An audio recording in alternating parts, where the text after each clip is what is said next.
ವೀಕ್ಷಕರೇ, ಅದು ಇದೇ 2025 ಜೂನ್ 2ನೇ ತಾರೀಕು ಇಸ್ಲಾಮಾಬಾದ್ನ ಸೋಷಿಯಲ್ ಮೀಡಿಯಾದ ಇನ್ಫ್ಲುಯೆನ್ಸರ್ ಆಗಿದ್ದಂತ ಒಬ್ಬ ಮುಗ್ಧ ಹೆಣ್ಮಗಳ ಅಮಾನುಷ ಕೊಲೆ ಪ್ರಕರಣ ಇಡೀ ಪಾಕಿಸ್ತಾನವನ್ನೇ ಒಂದು ಕ್ಷಣ ದಂಗಾಗ್ಸಿದೆ. ಆಕೆ ಪಾಕಿಸ್ತಾನದಲ್ಲಿ ಒಬ್ಬ ಸೋಷಿಯಲ್ ಮೀಡಿಯಾ ಸ್ಟಾರ್ ಆಗಿದ್ದವಳು. ಇನ್ಸ್ಟಾಗ್ರಾಮ್ ನಲ್ಲಿ ಸುಮಾರು 55 ಲಕ್ಷ ಫಾಲೋವರ್ಸ್ಗಳು ಹಾಗೂ ಟಿಕ್ ಟಾಕ್ ನಲ್ಲಿ 8 ಲಕ್ಷ ಜನ ಆಕೆಯನ್ನ ಫಾಲೋ ಮಾಡ್ತಿದ್ರು. ಕಾಮಿಡಿ, ಮ್ಯೂಸಿಕ್, ಫುಡ್ ಮತ್ತು ಡೈಲಿ ಲಾಗ್ಸ್ ಗಳ ಮೂಲಕ ಪ್ರಮೋಷನ್ ವಿಡಿಯೋಗಳನ್ನ ಮಾಡ್ತಾ ಸಾಮಾಜಿಕ ಜಾಲತಾಣಗಳಲ್ಲಿ ಅಪ್ಲೋಡ್ ಮಾಡಿ ಜನರನ್ನ ನಗಿಸಿ ನೋಡುಗರ ಮನವನ್ನ ಸೆಳಿತಾ ಇದ್ಲು. ಯಾವಾಗಲೂ ಸಂತೋಷದಿಂದನೇ ಇದ್ದಂತ ಈಕೆ ತನ್ನ ಅಕ್ಕಪಕ್ಕ ಇರುವಂತ ಜನರನ್ನು ಕೂಡ ನಗಿಸ್ತಾ ಜೀವನದಲ್ಲಿ ಬಹಳ ಸಂತೋಷವನ್ನ ಅನುಭವಿಸ್ತಾ ಇದ್ದಳು. ಆಕೆ ಎಷ್ಟು ಮುಗ್ಧೆ ಮತ್ತು ಅವಳ ವ್ಯಕ್ತಿತ್ವ ಎಂತದು ಅಂತ ಅವಳ ವಿಡಿಯೋಗಳನ್ನ ನೋಡಿದ್ರೆ ನಿಮ್ಗೆ ಸ್ಪಷ್ಟವಾಗುತ್ತೆ. ವೀಕ್ಷಕರೇ, ಈಕೆ ಬೇರೆ ಯಾರೂ ಅಲ್ಲ, ಪಾಕಿಸ್ತಾನದ ಪ್ರಸಿದ್ಧ ಸೋಷಿಯಲ್ ಮೀಡಿಯಾ ಇನ್ಫ್ಲುಯೆನ್ಸರ್ ಆಗಿದ್ದಂತ ಸನಾ ಯೂಸಫ್. ಈಕೆ ತಂದೆ ಸೈಯದ್ ಯೂಸಫ್ ಹಸನ್ ಚಿತ್ರಾಲ್ನ ಸರ್ಕಾರಿ ಅಧಿಕಾರಿಯಾಗಿ ಕೆಲಸ ಮಾಡ್ತಿದ್ರು. ಇನ್ನು ಇವಳ ತಾಯಿ ಫರ್ಜಾನಾ ಯೂಸಫ್ ಇಸ್ಲಾಮಾಬಾದ್ನಲ್ಲಿ ಅವಳ ಸಾಮಾಜಿಕ ಮಾಧ್ಯಮ ಖಾತೆಗಳನ್ನ ನಿರ್ವಹಣೆ ಮಾಡ್ತಾ ಆಕೆಯೊಂದಿಗೆ ವಾಸ ಇದ್ರು ಮತ್ತು ಆಕೆಗೆ ಓರ್ವ 15 ವರ್ಷದ ತಮ್ಮ ಕೂಡ ಇದ್ದಾನೆ. ಈಕೆಗೆ ಡಾಕ್ಟರ್ ಆಗ್ಬೇಕು ಅಂತ ಬಹುದೊಡ್ಡ ಕನ್ಸು ಕೂಡ ಇತ್ತು. ಮತ್ತೆ 2024ರಲ್ಲಿ ತನ್ನ 12ನೇ ತರಗತಿಯನ್ನು ಕೂಡ ಆಕೆ ಪೂರ್ಣಗೊಳಿಸಿದ್ಲು. ಈ ಸನಳ ಹುಟ್ಟು ಹಬ್ಬ ಮೇ 29ನೇ ತಾರೀಕು ಬಹಳ ಸಂತೋಷದಿಂದ ನಡೆದಿತ್ತು. ಆದ್ರೆ ಅದಾದಂತ 2 ದಿನಕ್ಕೆ ಆಕೆ ಆ ಲೋಕವನ್ನೇ ಬಿಟ್ಟು ಹೋಗ್ತಾಳೆ ಅಂತ ಯಾರು ಕೂಡ ಊಹಿಸಿರ್ಲಿಲ್ಲ. ಜೂನ್ 20ನೇ ತಾರೀಕು ಇಸ್ಲಾಮಾಬಾದ್ನಲ್ಲಿ 12 ವರ್ಷದ ಸನಾ ಯೂಸಫ್ ತನ್ನದೇ ಮನೆಯಲ್ಲಿ ಶವವಾಗಿ ಪತ್ತೆಯಾಗಿದ್ಲು. ವೀಕ್ಷಕರೇ, ಆಕೆನ ಕೊಲೆ ಮಾಡಿದವರು ಯಾರು? ಈ ಕೊಲೆ ಹಿಂದೆ ಇದ್ದಂತ ಉದ್ದೇಶ ಆದ್ರೂ ಏನು? ಈ ಎಲ್ಲಾ ಪ್ರಶ್ನೆಗಳಿಗೂ ಉತ್ತರ ಈ ಒಂದು ವಿಡಿಯೋದಲ್ಲಿ ನಿಮಗೆ ಸಿಗುತ್ತೆ. ವೀಕ್ಷಕರೇ, ಜೂನ್ 2ನೇ ತಾರೀಕು ಸಂಜೆ ವೇಳೆಗೆ ಇಸ್ಲಾಮಾಬಾದ್ನ ಸಾಂಬಲ್ ಪೊಲೀಸ್ ಠಾಣೆಯಲ್ಲಿ ಆ ಕುಟುಂಬದವರು ಒಂದು ಕಂಪ್ಲೇಂಟ್ ಅನ್ನ ದಾಖಲು ಮಾಡ್ತಾರೆ. ಕೂಡಲೇ ಪೊಲೀಸರು ಘಟನಾ ಸ್ಥಳಕ್ಕೆ ಭೇಟಿಯನ್ನ ಕೊಟ್ಟು ಮಾಹಿತಿಯನ್ನ ಕಲೆ ಹಾಕ್ತಾರೆ. ತಕ್ಷಣ ತನಿಖೆಯನ್ನು ಕೂಡ ಶುರು ಮಾಡ್ತಾರೆ. ಪ್ರಥಮ ಹಂತದ ತನಿಖೆಯಲ್ಲಿ ಪೊಲೀಸರಿಗೆ ಕೊಲೆಗೆ ಸಂಬಂಧಪಟ್ಟಂತೆ ಆಕೆ ಮನೆಯಲ್ಲಿ ಬಹುದೊಡ್ಡ ಸುಳಿವು ಸಿಗುತ್ತೆ. ಆ ಒಂದು ಸಾಕ್ಷಿ ಈ ಪ್ರಕರಣದ ದಿಕ್ಕನ್ನೇ ಬದಲಿಸಿತ್ತು. ಪೊಲೀಸರಿಗೆ ಸಿಕ್ಕಿದ್ದಂತ ಆ ಸಾಕ್ಷಿ ಬೇರೆ ಯಾವುದೂ ಅಲ್ಲ, ಆಕೆ ಮನೆಯಲ್ಲಿ ಅಳವಡಿಸಿದ್ದಂತ ಸಿಸಿ ಕ್ಯಾಮೆರಾ. ಪ್ರಾರಂಭಿಕ ಹಂತದ ತನಿಖೆಯಲ್ಲಿ ಪೊಲೀಸರು ಸಿಸಿಟಿವಿ ಫುಟೇಜ್ ಅನ್ನು ಪರಿಶೀಲನೆ ಮಾಡಿದಾಗ ಆಕೆ ಮನೆಯಲ್ಲಿ ಯಾರೋ ಅನಾಮಿಕ ವ್ಯಕ್ತಿಯೊಬ್ಬ ಬಂದು ಹೋಗಿರೋದು ಪತ್ತೆಯಾಗುತ್ತೆ. ಆತನಿಗೂ ಮತ್ತು ಈ ಕೊಲೆಗೂ ಸಂಬಂಧ ಇರಬಹುದಾ ಎಂಬ ಪ್ರಶ್ನೆ ಪೊಲೀಸರಿಗೆ ಕಾಡೋದಕ್ಕೆ ಶುರುವಾಗಿತ್ತು. ಹೀಗಾಗಿ ಪೊಲೀಸರು ಆ ಅನಾಮಿಕ ವ್ಯಕ್ತಿ ಯಾರು ಎಂಬುದನ್ನ ಪತ್ತೆ ಹಚ್ಚೋದಕ್ಕೆ ಮುಂದಾಗ್ತಾರೆ. ಇಲ್ಲಿ ಪೊಲೀಸರಿಗೆ ಮೂಡುವಂತ ಸಾಮಾನ್ಯ ಪ್ರಶ್ನೆ ಏನಂದ್ರೆ, ಆತ ಸನಳ ಸ್ನೇಹಿತನ ಅಥವಾ ಪ್ರಿಯಕರ ಆಗಿರಬಹುದಾ? ಇಂಥ ಭೀಕರ ಹಲ್ಲೆ ಆಗುವಂತ ಸಮಯದಲ್ಲಿ ಆಕೆ ಮನೆಯವರು ಏನ್ ಮಾಡ್ತಿದ್ರು ಎಂಬ ಹಲವಾರು ಪ್ರಶ್ನೆಗಳು ಪೊಲೀಸರನ್ನ ಕಾಡತೊಡಗಿದ್ವು. ಘಟನೆ ಆದಂತ ದಿನ ಆಕೆ ತಂದೆ ಮತ್ತು ತಮ್ಮ ಇಬ್ರು ಚಿತ್ರಾಲ್ನಲ್ಲಿ ಇದ್ರು ಅಂತ ಪೊಲೀಸರಿಗೆ ಗೊತ್ತಾಗುತ್ತೆ. ತನಿಖೆ ಮಾಡಿದಂತ ಪೊಲೀಸರಿಗೆ ಮತ್ತೊಂದು ಮಹತ್ವದ ವಿಚಾರ ಕೂಡ ತಿಳಿದು ಬರುತ್ತೆ. ಅದೇನಪ್ಪ ಅಂದ್ರೆ, ಈ ಸನಳ ಪರ್ಸನಲ್ ಫೋನ್ ಕೂಡ ಆಕೆ ಕೊಲೆಯಾಗಿದ್ದಂತ ದಿವಸ ಕಾಣೆಯಾಗಿತ್ತು. ಇದು ಕೂಡ ಪೊಲೀಸರಿಗೆ ಮತ್ತೊಂದು ಸವಾಲಾಗಿತ್ತು. ಪೊಲೀಸರಿಗೆ ಈಗ ಇದು ಭೇದಿಸಲಾಗದಂತ ಪ್ರಕರಣ ಆಗಿತ್ತು. ಹೀಗಾಗಿ ಪೊಲೀಸರು ಎಲ್ಲಿಂದ ಪ್ರಾರಂಭ ಮಾಡಿದ್ರೋ ಅದೇ ಒಂದು ಜಾಗದಿಂದ ಮತ್ತೆ ತನಿಖೆಯನ್ನ ಶುರು ಮಾಡ್ತಾರೆ. ಆಗ ಅವ್ರಿಗೆ ಕೆಲವೊಂದು ಬೆಚ್ಚಿ ಬೀಳಿಸುವಂತ ಸಂಗತಿಗಳು ಬೆಳಕಿಗೆ ಬರ್ತವೆ. ವೀಕ್ಷಕರೇ, ಇದೇ 2025 ಜೂನ್ 2ನೇ ತಾರೀಕು ಸಂಜೆ ಸುಮಾರು 5:09 ಪಾಕಿಸ್ತಾನದ ಇಸ್ಲಾಮಾಬಾದ್ನ ಸೆಕ್ಟರ್ G13 ನಲ್ಲಿ ಅಳವಡಿಸಲಾಗಿದ್ದಂತ ಸಿಸಿಟಿವಿಯಿಂದ ಪೊಲೀಸರು ಪಡೆದುಕೊಂಡಂತ ದೃಶ್ಯಾವಳಿಗಳನ್ನ ಮತ್ತೆ ಪರೀಕ್ಷೆ ಮಾಡೋದಕ್ಕೆ ಶುರು ಮಾಡ್ತಾರೆ. ಅದನ್ನ ಸೂಕ್ಷ್ಮವಾಗಿ ನೋಡಿದಂತ ಪೊಲೀಸರಿಗೆ ಮತ್ತಷ್ಟು ಶಾಕಿಂಗ್ ವಿಚಾರಗಳು ಬೆಳಕಿಗೆ ಬರ್ತವೆ.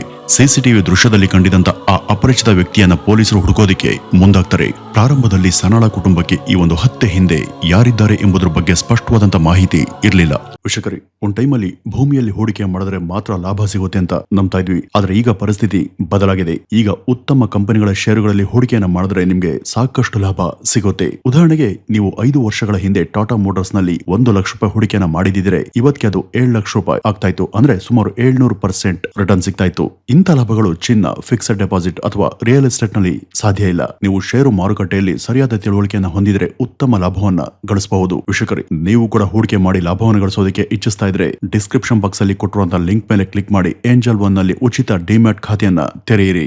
ನೀವೇನಾದ್ರೂ ಹೊಸಬ್ರಾಗಿದ್ರೆ ನಿಮ್ಗೆ ಸಲಹೆ ಕೊಡೋದಕ್ಕೆ ಅಲ್ಲಿ ಅಡ್ವೈಸರ್ ಗಳು ಕೂಡ ಸಿಗ್ತಾರೆ. ನೀವು ಕೇವಲ 100 ರೂಪಾಯಿನೂ ಕೂಡ ಹೂಡಿಕೆಯನ್ನ ಶುರು ಮಾಡಬಹುದು. ಅದಲ್ಲದೆ ಮ್ಯೂಚುವಲ್ ಫಂಡ್ಸ್ ಅಲ್ಲೂ ಕೂಡ ನೀವು ಹೂಡಿಕೆಯನ್ನ ಮಾಡಬಹುದು. ಮತ್ಯಾಗ್ತಡ, ಡಿಸ್ಕ್ರಿಪ್ಷನ್ ಅಲ್ಲಿ ಇರುವಂತಹ ಲಿಂಕ್ ಅನ್ನ ಕ್ಲಿಕ್ ಮಾಡಿ ಉಚಿತ ಡಿಮ್ಯಾಟ್ ಖಾತೆಯನ್ನ ತೆರೆಯಿರಿ. FIR ನಲ್ಲಿ ಕೇವಲ ಕಪ್ಪು ಶರ್ಟ್ ಮತ್ತು ಪ್ಯಾಂಟ್ ಅನ್ನು ಧರಿಸಿದಂತ ಓರ್ವ ಯುವಕನ ಬಗ್ಗೆ ಮಾತ್ರ ಉಲ್ಲೇಖ ಆಗಿತ್ತು.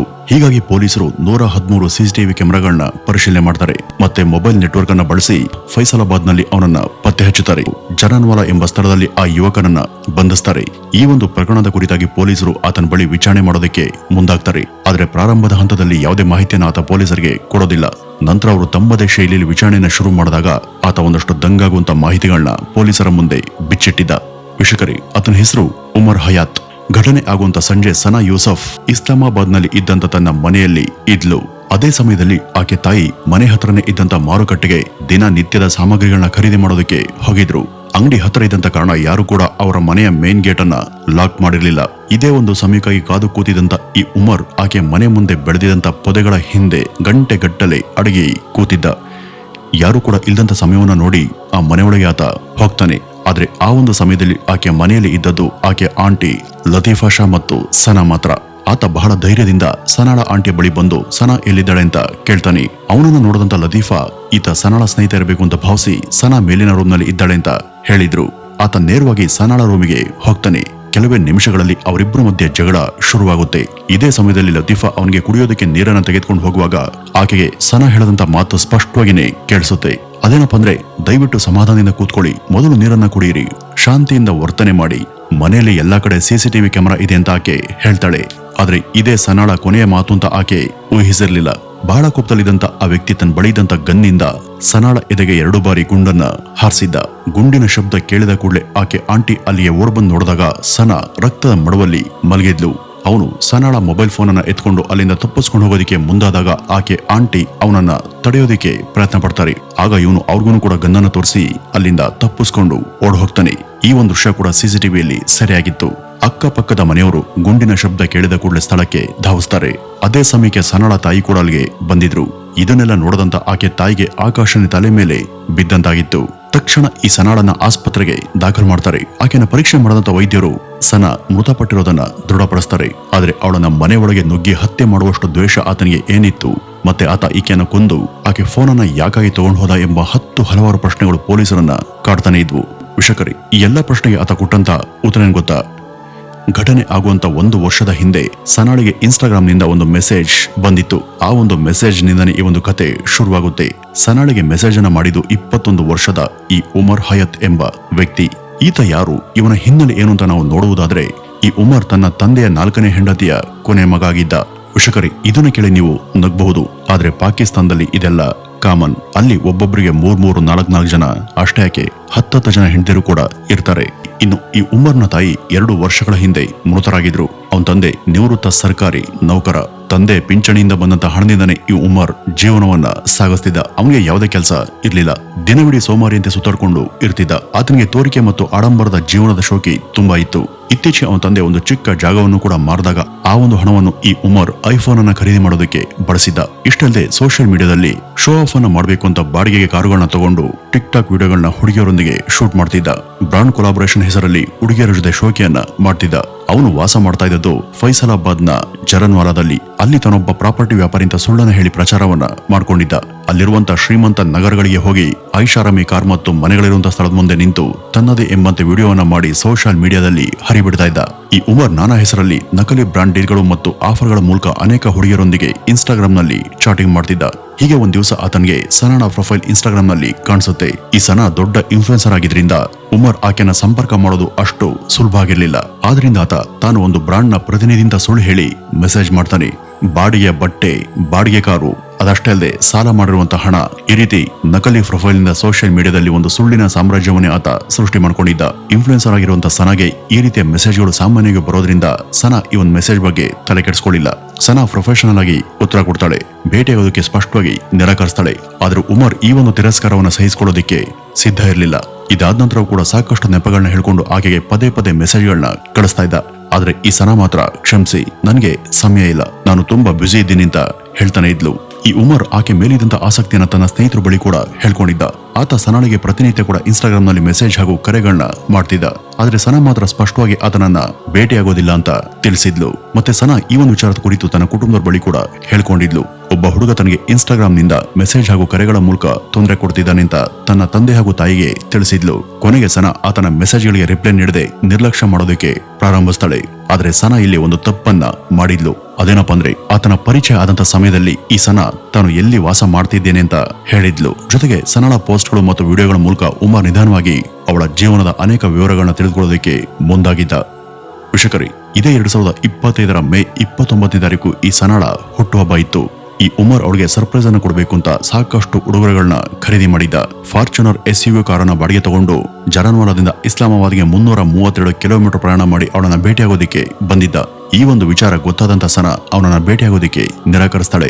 ಸನಾಳ ಈ ಒಂದು ನಡೆ ಆತನಿಗೆ ಬಹುದೊಡ್ಡ ಕೋಪಕ್ಕೆ ಕಾರಣ ಆಗಿತ್ತು. ತನ್ನನ್ನ ಭೇಟಿಯಾಗದೆ ನಿರಾಕರಿಸಿದ ಆಕೆ ಮೇಲೆ ಬೆಟ್ಟದಷ್ಟು ಕೋಪ ಹುಟ್ಕೊಂಡಿತ್ತು. ನನ್ಗೆ ಸಿಗದೆ ಇರೋದು ಮತ್ಯಾರಿಗೂ ಸಿಗಬಾರ್ದು ಅಂತ ಆಲೋಚನೆ ಅವನಲ್ಲಿ ಮೂಡಿತ್ತು. ಈ ಸನಾ ತನ್ನ ಬರ್ತ್ಡೇ ಆಚರಣೆ ವಿಡಿಯೋವನ್ನ ಇನ್ಸ್ಟಾಗ್ರಾಮ್ ನಲ್ಲಿ ಹಾಕಿದಾಗ ಉಮರ್ನ ಕೋಪ ಕಟ್ಟೆ ಹೊಡೆದಿತ್ತು. ನಾನು ಆಕೆಗೋಸ್ಕರ ಅಷ್ಟೆಲ್ಲ ದೂರದಿಂದ ಸಾಕಷ್ಟು ಗಿಫ್ಟ್ಗಳನ್ನ ತಗೊಂಡು ಬಂದಿದೆ, ಆದ್ರೆ ಆಕೆ ನನ್ನನ್ನ ಭೇಟಿಯಾಗದೆ ನನ್ನನ್ನ ಕೀಳಾಗಿ ನೋಡಿ ಈಗ ಖುಷಿಯಿಂದ ಹುಟ್ಟುಹಬ್ಬವನ್ನ ಆಚರಿಸ್ಕೊಳ್ತಿದ್ದಾನೆ ಅಂತ ಆತ ಯೋಚಿಸಿದ್ದ. ಜೂನ್ 2ನೇ ತಾರೀಕು ಈ ಉಮರ್ ಸನಾಳ ಮನೆ ಹತ್ರ ಬಂದು ಅಲ್ಲಿ ಯಾರ್ಯಾರು ಬರ್ತಾರೆ ಯಾರ್ಯಾರು ಹೋಗ್ತಾರೆ ಎಲ್ಲವನ್ನು ಕೂಡ ಗಮನದಿಂದ ನೋಡ್ಕೊಂಡಿದ್ದ. 3 ರಿಂದ 4 ಗಂಟೆವರೆಗೂ ಸನಾಳ ಮನೆ ಮುಂದೆ ಇದ್ದಂತ ಗಿಡಗಳ ಪೊದೆಯಲ್ಲಿ ಅಡಗಿ ಕೂತಿದ್ದ. ಆಕೆ ತಾಯಿ ಮೇನ್ ಗೇಟ್ ಅನ್ನ ಲಾಕ್ ಮಾಡದೆ ಹಾಗೇನೆ ಮನೆಯಿಂದ ಹೋದಾಗ ಇದೇ ಸರಿಯಾದ ಸಮಯ ಅಂತ ಭಾವಿಸಿ ಸನಾಳ ಮನೆಗೆ ಆತ ನುಗ್ಗಿದ್ದ. ಸನಾಳ ಆಂಟಿಯ ಬಳಿ ಆಕೆ ಎಲ್ಲಿದ್ದಾಳೆ ಅಂತ ಕೇಳಿ ನೇರವಾಗಿ ಆಕೆ ರೂಮ್ಗೆ ಈತ ಹೋಗಿದ್ದ. ಅವತ್ತು ಈ ಸನಾಳ ಕಥೆಯನ್ನ ಮುಗಿಸ್ಲೇಬೇಕು ಅಂತ ಆತ ಎಲ್ಲಾ ರೀತಿಯ ಸಿದ್ಧತೆಯನ್ನ ಮಾಡ್ಕೊಂಡೇ ಬಂದಿದ್ದ. ಆತನ ಬಳಿ ಫುಲ್ ಲೋಡೆಡ್ ಗನ್ ಕೂಡ ಇತ್ತು. ನಂತರ ಆಕೆನ ಶೂಟ್ ಮಾಡಿ ಸಾಯಿಸಿ ಸನಾಳ ಮೊಬೈಲ್ ಅನ್ನು ಕೂಡ ಎತ್ಕೊಂಡು ಓಡ್ ಹೋಗಿದ್ದ. ಇದನ್ನೇ ಆತ ಪೊಲೀಸರ ವಿಚಾರಣೆ ಸಮಯದಲ್ಲಿ ಬಾಯ್ಬಿಟ್ಟಿದ್ದು. ನಂತರ ಪೊಲೀಸರು ಅವನ ಬಳಿ ಇದ್ದಂತ ಗನ್ನನ್ನ ವಶಪಡಿಸಿಕೊಂಡು ಸನಾಳ ಮೊಬೈಲ್ ಅನ್ನು ಕೂಡ ವಶಕ್ಕೆ ಪಡಿತಾರೆ. ಆತನಿಗೆ ಗನ್ ಎಲ್ಲಿಂದ ಸಿಕ್ತು ಎಂಬುದರ ಬಗ್ಗೆ ಇವತ್ತಿನ ವಿಚಾರಣೆ ನಡೀತಾ ಇದೆ. ಇವನು ಆಕೆ ಫೋನ್ ಅನ್ನ ಎತ್ಕೊಂಡು ಹೋಗಿದ್ದು ಅದರಲ್ಲಿ ಇದ್ದಂತ ಮೆಸೇಜ್ ಮತ್ತು ಕಾಲ್ ರೆಕಾರ್ಡ್ಗಳನ್ನ ನಾಶ ಮಾಡೋದಿಕ್ಕೆ. ಈ ಒಂದು ಕೊಲೆಯ ಮುಖ್ಯ ಉದ್ದೇಶ ಸನಾ ಅವನನ್ನ ಭೇಟಿಯಾಗೋದಿಕ್ಕೆ ನಿರಾಕರಿಸಿದ್ದು ಅಂತ ಪೊಲೀಸರು ಘೋಷಣೆ ಮಾಡ್ತಾರೆ. ವಿಷಕರಿ ಈತ ಅವನ ಜೀವನದಲ್ಲಿ ಯಾವತ್ತೂ ಕೂಡ ಆಕೆಯನ್ನ ನೇರವಾಗಿ ನೋಡಿರ್ಲಿಲ್ಲ. ಕೇವಲ ಸೋಷಿಯಲ್ ಮೀಡಿಯಾದಲ್ಲಿ ಮಾತ್ರ ಆಕೆಯನ್ನ ಈತ ಗಮನಿಸಿದ್ದ. ಆಕೆಗೆ ಇವನ್ ಯಾರು ಅಂತಾನೂ ಕೂಡ ಗೊತ್ತಿರಲಿಲ್ಲ. ಹೀಗಿರುವಾಗ ಇಂಥ ಸಿಲ್ಲಿ ಕಾರಣಕ್ಕೆ ಆಕೆಯನ್ನ ಈತ ಕೊಂದದ್ದು ನಿಜಕ್ಕೂ ಅತಿ ದೊಡ್ಡ ದುರಂತನೇ ಸರಿ. ವಿಷಕರಿ ಇದಿಷ್ಟು ಇವತ್ತಿನ ಈ ಒಂದು ವಿಡಿಯೋದ ಮಾಹಿತಿ. ಇನ್ನು ಇದ್ರ ಬಗ್ಗೆ ನಿಮ್ಮ ಅನಿಸಿಕೆಯನ್ನ ಕಮೆಂಟ್ ಮೂಲಕ ತಪ್ಪದೆ ತಿಳಿಸಿ. ಹಾಗೇನೆ ಡಿಸ್ಕ್ರಿಪ್ಷನ್ ಬಾಕ್ಸ್ ಅಲ್ಲಿ ಇರುವಂತಹ ಲಿಂಕ್ ಅನ್ನು ಕ್ಲಿಕ್ ಮಾಡಿ ಫ್ರೀ ಡಿಮ್ಯಾಟ್ ಅಕೌಂಟ್ ಅನ್ನು ಓಪನ್ ಮಾಡ್ಕೊಳ್ಳೋದನ್ನ ಮರಿಬೇಡಿ ಅಂತ ಹೇಳ್ತಾ ಈ ಒಂದು ವಿಡಿಯೋವನ್ನ ಮುಗಿಸೋಣ. ನಮಸ್ಕಾರ.